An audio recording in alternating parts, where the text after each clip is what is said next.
Kita membahas lentur. Lentur itu kalau kita bicara masalah apa ya, kita punya suatu besi gitu, kita bentangkan seperti ini kira-kira. Nah, besi itu kalau kita kasihkan sebuah beban, itu akan ya memang melentur atau melengkung seperti itu. Nah, di dalam melengkung itu ada gaya-gaya yang bekerja. Sorry, bukan gaya, tapi momen. Momen di setiap bagiannya. Jadi kalau kemarin kan kita ngerasanya momennya itu hanya di sebelah kiri sama sebelah kanan aja di ujungnya. Tapi kalau kita pisah menjadi beberapa ruas, akan terlihat momen yang apa ya?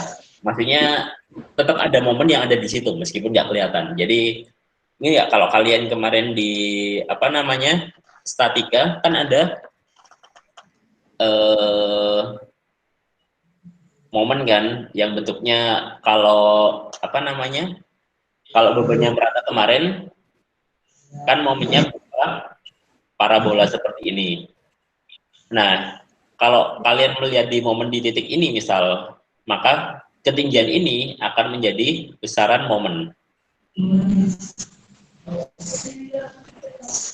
Ini kenapa sih ininya?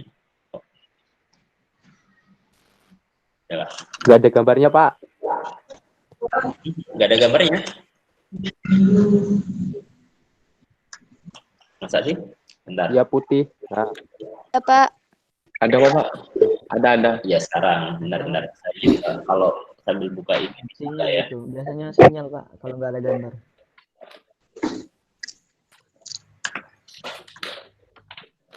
Makanya beli paket kan udah disubsidi juga. Ya, kelihatan ya. Ngutang itu. Tuh. Ya udahlah. Kita fokusin di ini dulu aja. Saya bacain dulu. Oke. Nah, selanjutnya kalau kita pisahkan menjadi perbagian lagi, nanti ini saya upload kok. Jadi sigma fx itu sama dengan 0. Fx, kita nggak usah ngomong sigma sama integralnya dulu deh. Fx atau gaya itu kan tegangan dikali luasan. Atau gaya itu adalah tegangan kali luasan. Kalau dibalik ya tegangan di titik itu adalah gaya dibagi luasan. Rumusnya seperti ini. Sekarang momen itu kan berasal dari gaya dikalikan jarak. Tegangan X dan dA ini adalah gaya, minus Y ini adalah jarak. Jadi jarak dikalikan gaya hasilnya adalah momen. Yang ini mz, ini my. Nggak seberapa penting kok ini masih cuman sekedar pengantar dulu. Oke, sekarang deformasi. Kalau kita bicara masalah ini, misal kita punya apa namanya batang seperti ini. Batang seperti ini, kalau kita kenakan sebuah gaya, dari atas, maka dia akan melengkung seperti ini. Bentar. Melengkung seperti ini. Nah, lengkungan ini kalau kita terjemahkan lagi dalam beberapa rumus, kita akan mendapatkan yang pertama regangan. Regangan dulu. Di sini ada regangan. Regangan itu kan rumusnya kan displacement atau deformasi dibagi panjang total. Displacement yang di sini itu adalah minus Y, ini ada Y. Kenapa minus? Karena nilainya memang sesuai arahnya nanti. Oke, jadi nggak apa diingat dulu aja, ini minus per P. P itu jarak antara titik C ini dan titik E di sini. Jadi ini adalah P-nya. Ini masih banyak yang belum masuk ya. Dan 64. Oke. Selanjutnya, minus Y per P ini loh, ini minus Y, ini P-nya. Dalam artian ini adalah displacement atau regangan yang terjadi di dalam lentur. Kalau kemarin kan cuma aksial aja, kalau ini lentur. Selanjutnya, masih ada yang belum masuk lagi.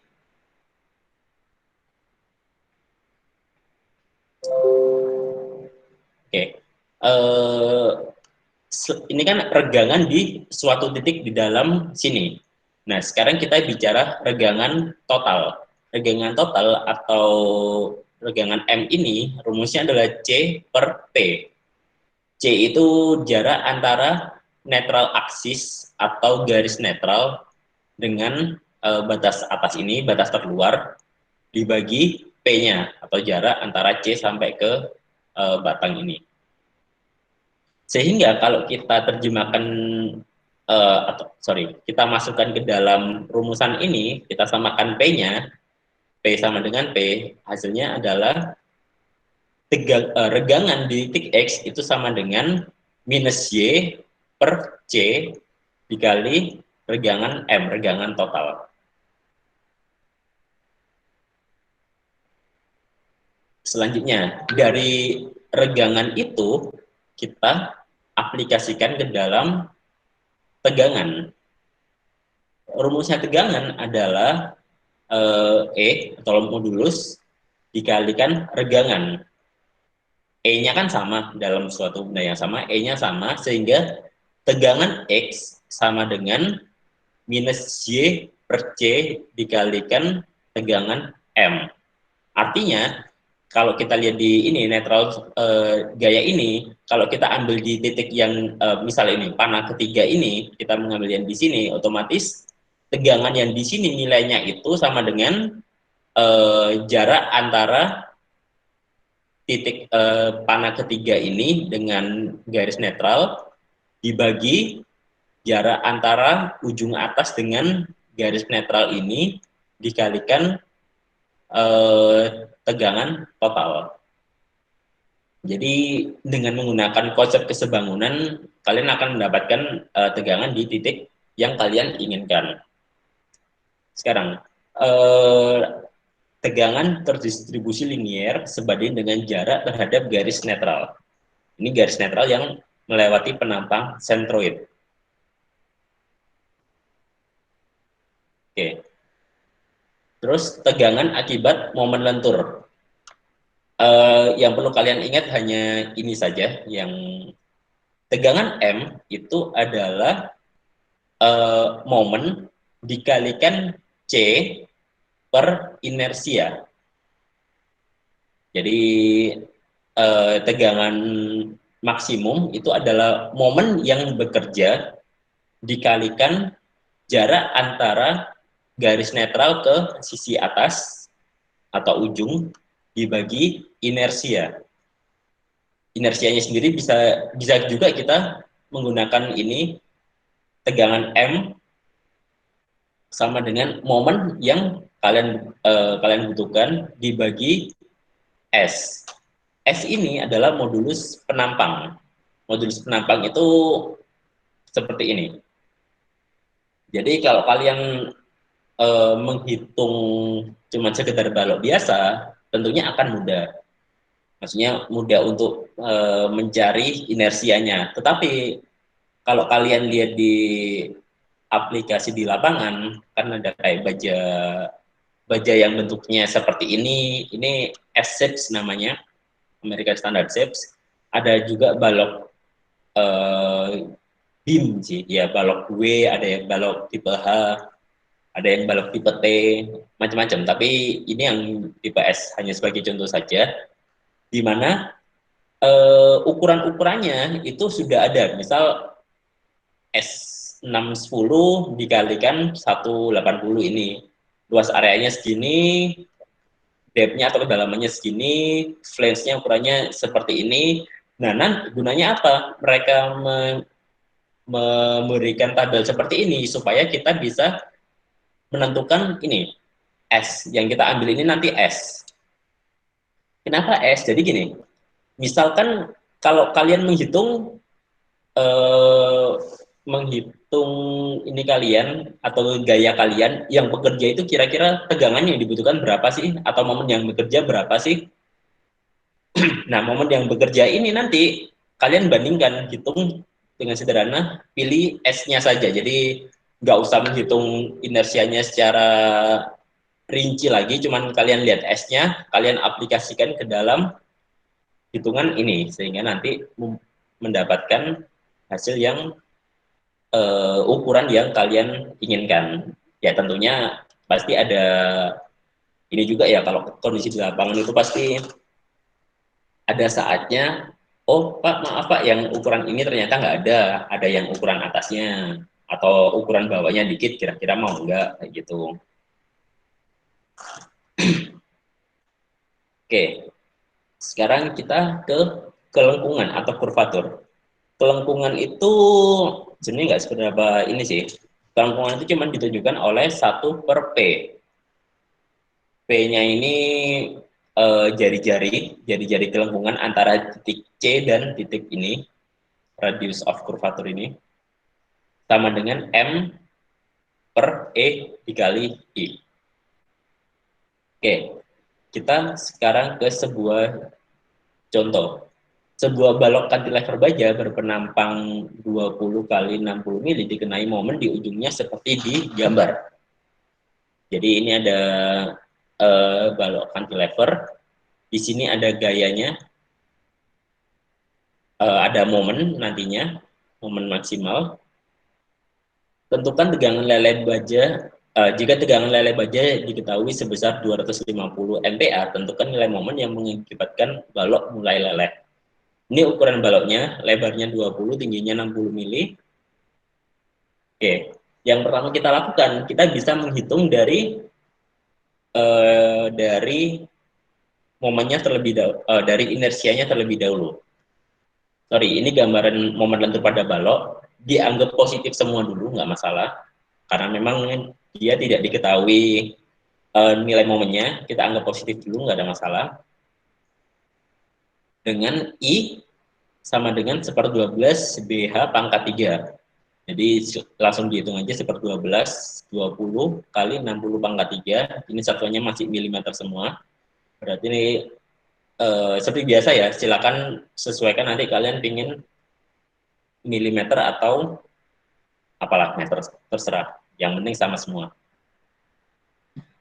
Sekarang tegangannya. Tegangan itu adalah tegangan M sama dengan momen dikalikan C per I. Sama dengan 250. Momennya kita pindahkan ke sebelah kiri. Momennya kita pindahkan ke sebelah kiri. Jadinya,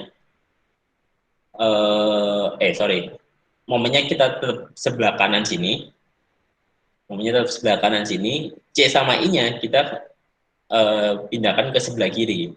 Berarti ini tegangan M 250 ini dikalikan I inersia, inersianya ini ke atas juga. Setelah itu C-nya ke bawah. C kan tadi jarak antara jarak antara sentroid atau pusat garis netral sini dengan ujung balok. Jadi sentroidnya 250, sehingga hasilnya 3 kali 10 pangkat 6 Newton milimeter, atau tegangan maksimalnya yang diperbolehkan adalah 3 kilonewton meter.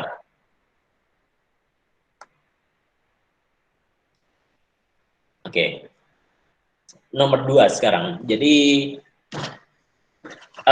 tinjau kembali balok cantilever seperti pada contoh 1, tentukan tegangan tarik dan tekan maksimum akibat beban momen sebesar 3 kN yang bekerja di ujung balok. Jika penampang balok berbentuk T seperti gambar, abaikan pengaruh filet di ujung penampang.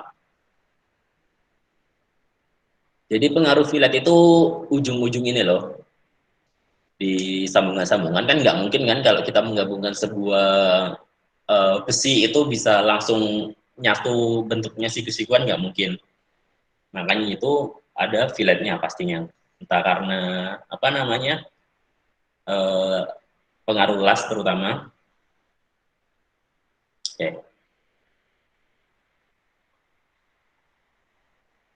oke. Selanjutnya di lokasi sentroid ini yang pertama apa namanya? Yang pertama dilakukan adalah menghitung sentroidnya atau titik pusat masanya. Titik pusat masanya, cara menghitungnya seperti yang kalian lakukan di UTS kemarin, menghitung inersia. Jadi luas area yang pertama berapa, ketinggian titik pusatnya berapa di rata-rata sehingga ketemu ketinggian titik pusatnya adalah seperti ini. Selanjutnya yang kedua, mencari momen inersia penampang terhadap sumbu yang melewati sentroid. Nah, untuk yang inersia penampang ini dia ada tambahan perhitungan AD kuadrat. Sedangkan yang nomor 1 tadi dia inersianya cukup ini saja. Kenapa? Karena nomor 1 ini dia simetris. Tetapi nomor 2 ini dia kan tidak simetris. Ada dua luasan yang berbeda. Otomatis rumusnya dia menggunakan rumusan yang berbeda juga. Nah, dihitung saja seperti biasanya, ketemu IX-nya. Yang membedakan adalah tegangan, tarik, dan tekan maksimum yang terjadi di masing-masing area. Jadi, kalau posisinya itu seperti ini, di nomor 1 ini, memang nantinya dia ada yang tarik, ada yang tekan.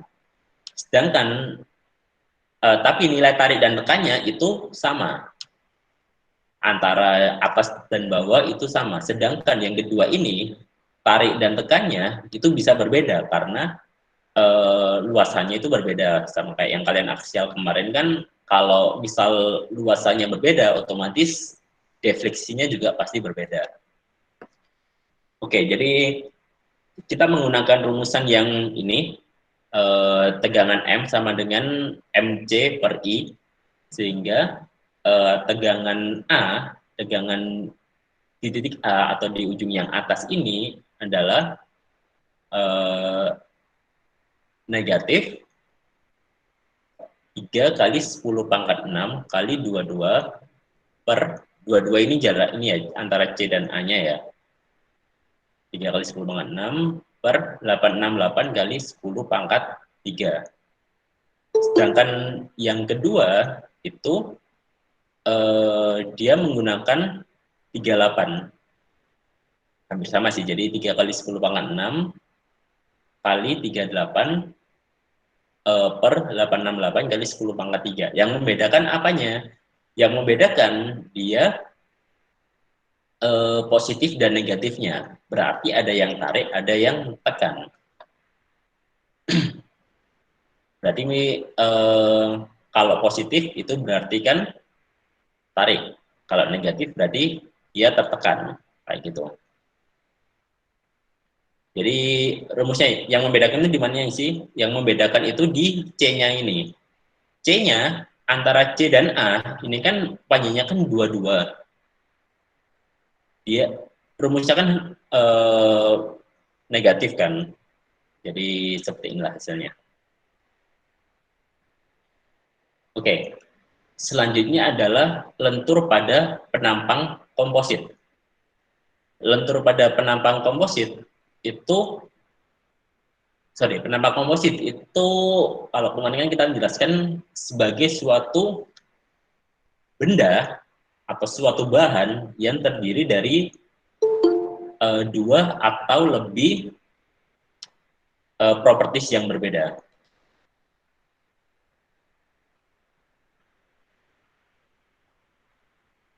dua atau lebih properties yang berbeda.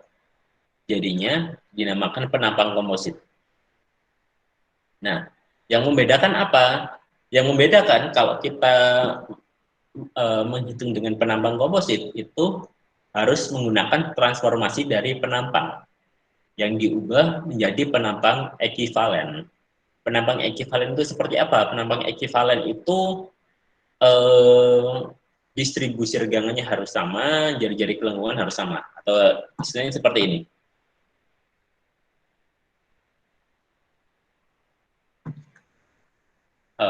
Nah ya. Nah, di sebelah kiri ini, di yang tengah ini, ada yang gambar, misal yang warna abu-abu dan warna pink ini. Di mana yang warna pink ini, dia modulus elastisitasnya lebih besar. Kalau intinya berbeda lah, intinya berbeda. Kalau kita lihat, apa namanya, dari kekuatannya, antara misal kayu dengan besi, otomatis kan yang besi yang lebih kuat, seperti itu. Jadi, kalau ini misal kayu yang abu-abu ini kayu yang ini besi, otomatis si besi ini harus ditransformasikan ke dalam penampang ekivalen. Rumusnya seperti apa? Seperti ini. Jadi lebar dari penampang ekivalen ini sama dengan lebar yang kita gunakan seperti biasa dikalikan yang kita gunakan seperti biasa. Jadi kalau yang B absen ini adalah besi, berarti B atau lebar besi sama dengan lebar kayu dikalikan E dari kayu per E dari besi. Kita menggunakan konsep kesebangunan lah. Selanjutnya, analisis tegangan akibat momen lentur dilakukan seperti untuk penampang homogen, menghasilkan tegangan normal ekivalen tegangan absen ini. Rumusnya hampir sama, jadi antara hampir sama, cuman dibalik aja. Jadi kalau yang di sini antara B sama tegangan ini, kalau kita mencari tegangan yang terjadi di setiap materialnya sama dengan tegangan absen dikalikan EI per E absen. Nah, jadi penampang komposit ini yang aslinya seperti ini dibikin seperti lebih besar kayak gini, otomatis apa namanya, tegangan ininya juga berbeda ya nanti ya. Apa namanya, titik sentroidnya juga berbeda, NA-nya, netral aksisnya. Tegangan ekivalen, yang ini tegangan ekivalen, yang ini tegangan aktual, yang nanti harus dicari lagi dengan menggunakan kayak apa namanya, rumus seperti nomor 2 ini.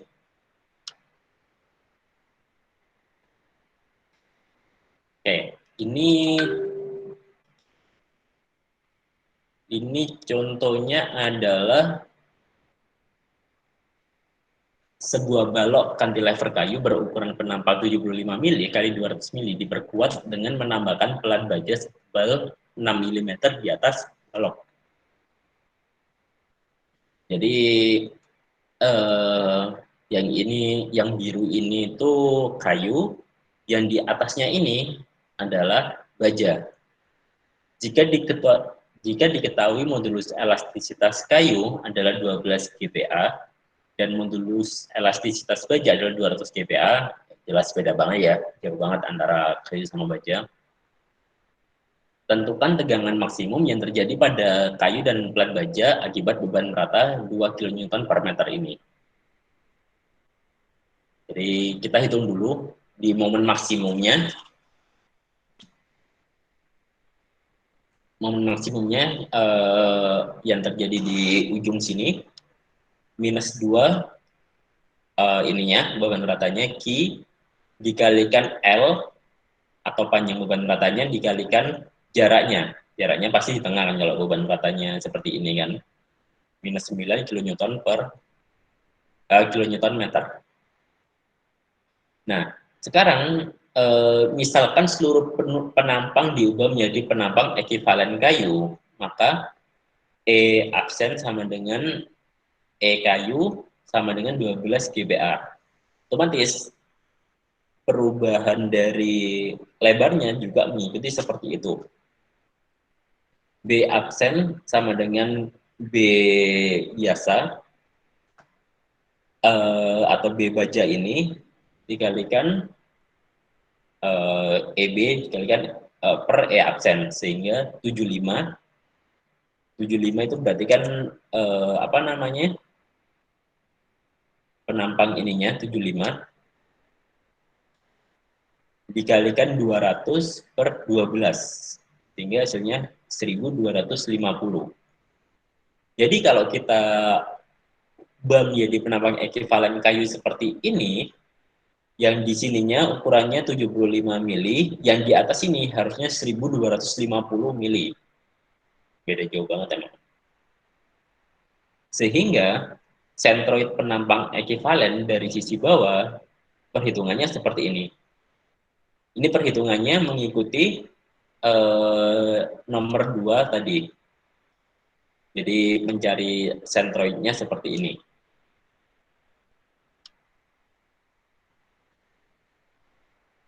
Nanti ketemu sentroid penampangnya seperti apa.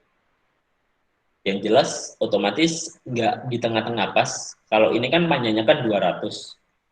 Kalau sama semua harusnya kan di tengah-tengah di titik 100 ini, tetapi karena ini antara ada tambahan plat bajanya tadi itu, maka sentroid dari penampang ekivalennya itu 134,3, jadi agak atas ini.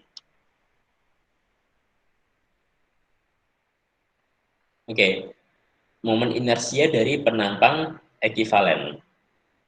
Ya, menghitungnya seperti tadi ya, jadi 1 per B kali H pangkat 3 plus dari apa namanya, jaraknya DA-nya tadi, DA dikali Y-nya, yang ini juga 1/12 BH pangkat 3 dan dikali jaraknya.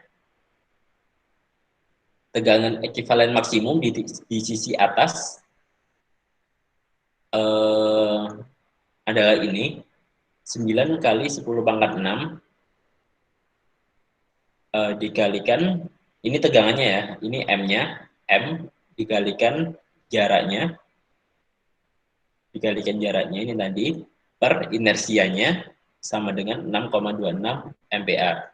Sedangkan di sisi bawahnya 9 kali 10 pangkat 6, momennya ini tadi maksimal, dikalikan 134 per 103,1 sehingga menghasilkan nilai seperti ini, minus 11,73 MPa.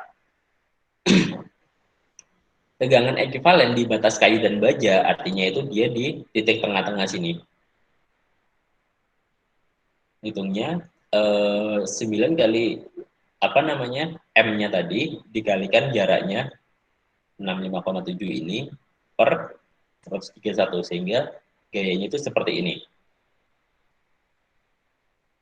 Nah, itu kan tegangan ekivalen. Sekarang kita mencari tegangan aktual. Tegangan aktual itu kita menggunakan rumus yang ada di slide ke ini tadi, slide ke-19.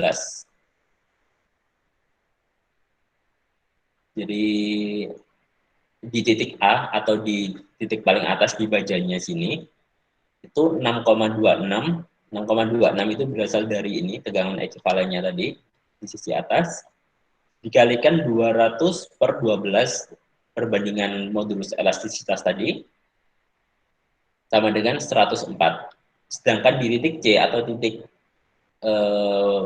persambungan tadi itu 5,73 dikalikan perbandingan antara modulus elastisitas baja dengan kayu sehingga menghasilkan nilai 95,6. Dan hasilnya itu harus kalian gambarkan seperti ini. Jadi di sini ada garis apa ya? Garis tegangan geser dari atau garis distribusi tegangan dari beban komposit ini, yang di sininya 104 sampai di titik C ini 95, terus berkurang yang di titik sini 5,73 bagi si kayu, dan miring sampai minus 11,73, di mana tegangan maks bajanya adalah 104 tarik, sedangkan yang maks kayunya 11,73 tekan. Ingat, kalau positif artinya tarik, kalau negatif artinya tekan.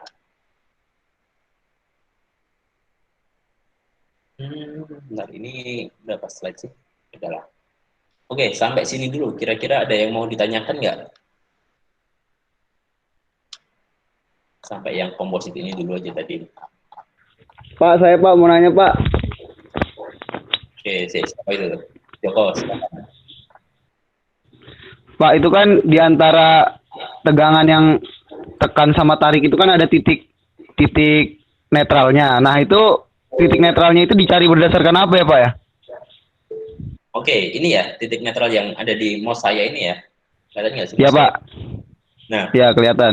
Titik netral ini ya berasal dari sini, Jo. Dari yang kita cari ini dari titik sentroid ini. Kenapa sih kita sebut titik netral? Karena di titik itu dia nggak mengalami bending, sorry. Saya coba cari ininya. Nah ini deh. Kalau kita lihat di sini, titik netral ini dia itu nggak mengalami tarik atau tekan. Jadi dia nggak mengalami perubahan sama sekali. Karena itu dia dinamakan adalah garis netral. Kalau kamu tanya di garis netral tadi nilainya berapa ini, ya pasti 0, nggak ada tegangan yang terjadi di tengah-tengah sini.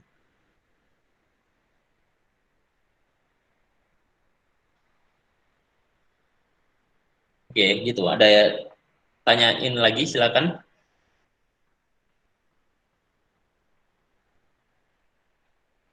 Ya, ini saya record kok, santai.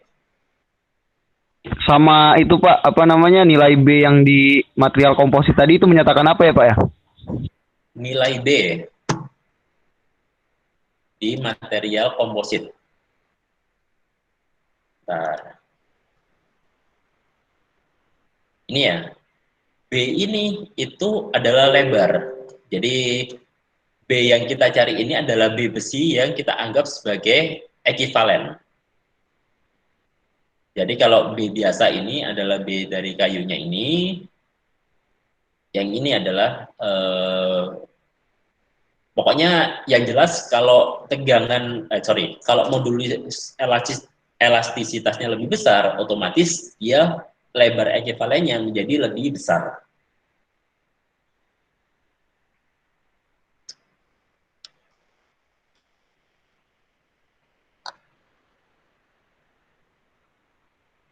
Oke, ada yang mau tanyain lagi nggak kira-kira?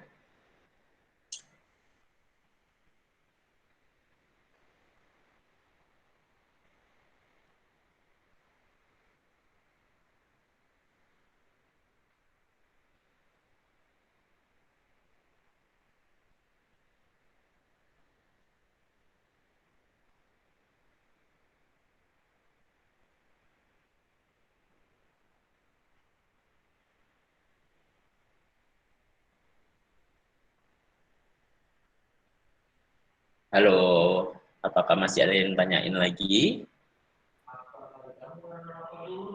Lanjut aja dulu, Pak. Iya Pak, lanjut dulu aja Pak. Oke. Iya Pak, lanjut. Oke, sekarang kita ke beton bertulang. Kemampuan beton bertulang untuk menerima tegangan tarik itu sangat kecil, sehingga daerah yang mengalami tegangan tarik harus diperkuat dengan menambahkan tulangan baja. Agar efektif, tulangan baja diletakkan di sisi tarik terjauh dari garis netral. Jadi gini, baja itu dia tegangan tariknya itu sangat kecil. Jadi kalau dikasih tarikan, dia akan cepat hancur. Tetapi beton ini dia dapat menerima tegangan tekan itu sangat tinggi. Otomatis itu kenapa kita butuh beton bertulang agar si kolom atau balok yang kita harapkan itu bisa lebih kuat lah, seperti itu. Pada daerah nggak ada gambarnya. Nggak ada gambarnya? Nggak ada gambarnya. Iya, Iya. Pak. Cuma suara. Sorry.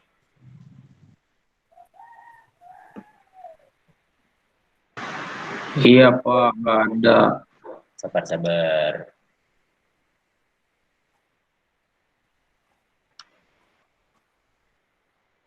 Nah, oke, saya ulang lagi ya. Beton bertulang elastis, kemampuan beton untuk menerima tegangan tarik itu sangat kecil, sehingga harus ditambahkan tulangan baja. Beton bertulang pada daerah yang mengalami tarik, hanya tulangan yang menerima tegangan tarik, sedangkan pada bagian beton dianggap tidak bekerja. Jadi dengan demikian penampang beton bertulang dianggap berupa bagian beton yang mengalami tegangan, yang mengalami tekan, dan tulangan baja yang mengalami tarik. Jadi analisis tegangan akibat momen lentur dilakukan dengan mengganti penampang menjadi penampang ekivalen beton. Jadi misal kayak gini, kalian komposisinya kan sebelah kiri ini, di mana ada beton, di dalamnya ada 3 buah baja. Ini bajanya panjang ya, cuman kelihatan cuma titik-titik aja ini. Tapi ya memang panjang lah, cara ini cuma penampang. Nah, sebenarnya sama, kalian harus menghitung penampang ekivalen antara beton dan baja, di mana tetap ada titik netral aksisnya, ada titik C-nya ini, jarak antara titik tengah beton dengan titik C ini, kita misalkan setengah X, yang ini kita X, sedangkan jarak antara titik titik beton ini, titik tengah beton dengan C ini kita namakan D minus X. Jadi kita kan masih belum tahu kan titik netralnya seperti apa. Kita misalkan dengan X dulu. Jadi garis netral ini ke ujung atas beton kita ibaratkan dengan X. Berarti jarak antara ininya setengah X, yang sininya D minus X. Gambarnya kira-kira seperti ini. Kenapa dibikin seperti ini? Karena yang atas ini dia hanya menerima tekan, dan beton ini dia sama sekali nggak bisa menerima tarik, jadi diabaikan saja. Sedangkan si bajanya ini dia masih bisa menerima tarik. Oleh karena itu Fs sama dengan AS kali tegangan S. Oke, sekarang kita cari lokasi garis netralnya terlebih dahulu.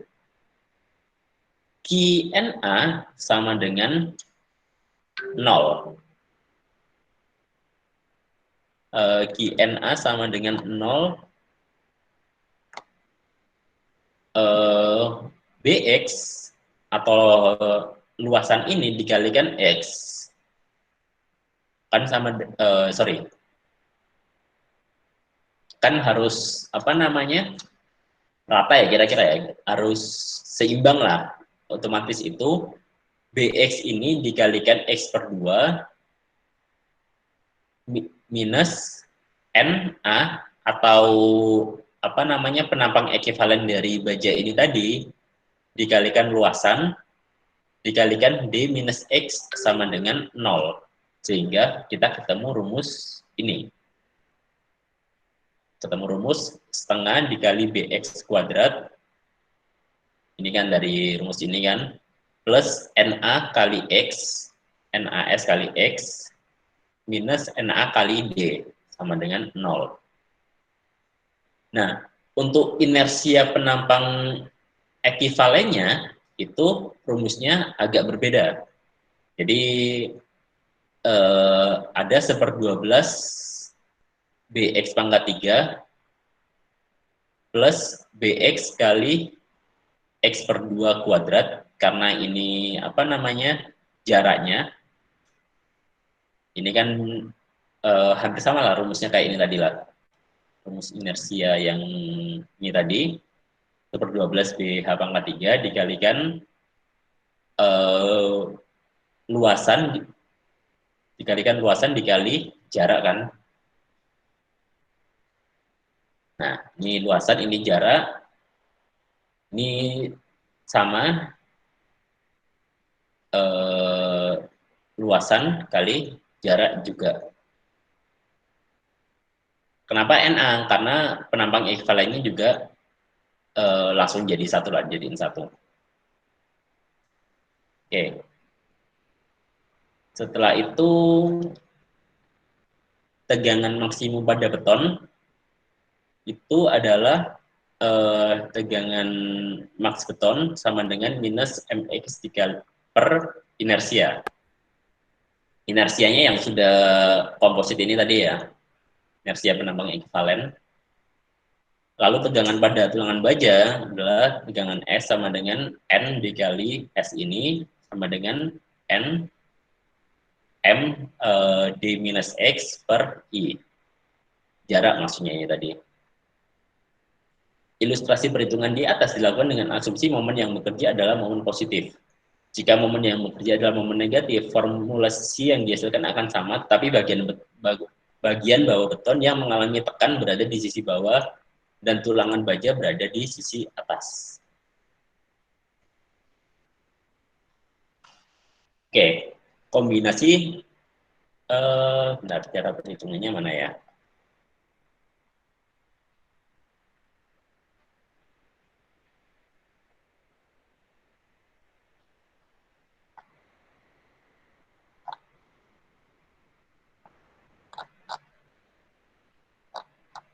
Bentar.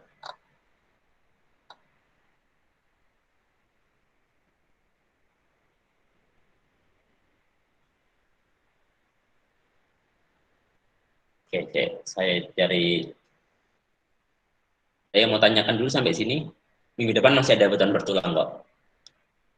Silakan sampai komposit dulu aja. Ada yang mau ditanyakan? Belum ada sih, Pak. Pak, saya mau nanya, Pak. Saya mau nanya, Pak. Iya, silakan. Pak Joko, Pak. Pak, itu kalau misalkan bajanya kan kalau di tulangan itu kan nggak cuma satu gitu. Itu hitungnya gimana, Pak? Oke. Jadi gini, kalau tadi kan bajanya kan nggak cuma satu. Yang di contoh ini kan 3. Bentar.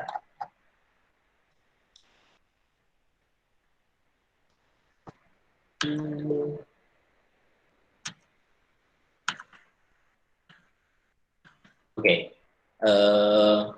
Bajanya kan ada 3 kalau yang digambar ini. Yang kita perlukan apa sih? Yang kita perlukan adalah A. A ini adalah A total. Dalam artian baja kan ini dia mempunyai masing-masing diameter kan. Masing-masing diameter ini ya dikalikan aja pi r kuadrat dikalikan jumlah baja yang ada. Gitu aja sih nanti. Makanya ini kan AS steel total itu ya ini dikalikan aja jumlahnya.